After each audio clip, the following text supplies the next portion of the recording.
নমস্কার বন্ধুরা, সবাই কেমন আছেন? আমি আজকে একটা নতুন জিনিস তৈরি করব, তো ভাবলাম আপনাদের সঙ্গে একটু শেয়ার করি। সব কিছু যখন শেয়ার করি, তো দেখুন আমি এই যে বেসন গুলে রেখেছি। বেসনটা খুব টাইট করে দেখুন, পড়ে না। আর হচ্ছে বাপরে, কাজ করতে করতে আমি থকে গেছি, কি করবো আর। দেখুন বন্ধুরা, এত কষ্ট করে বানিয়েছি আমি। ও কি শান্তি, কি শান্তি।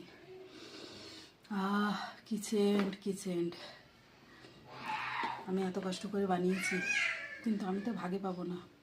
এগুলোকে আমি কি করব, ট্রাঙ্কের ভিতরে তালা দিয়ে রাখিয়ে দেবো। যখন কেউ থাকবে না তখন আমি একা একাই খাবো। এগুলো শুধু আমি খাবো, আর করে দেবো।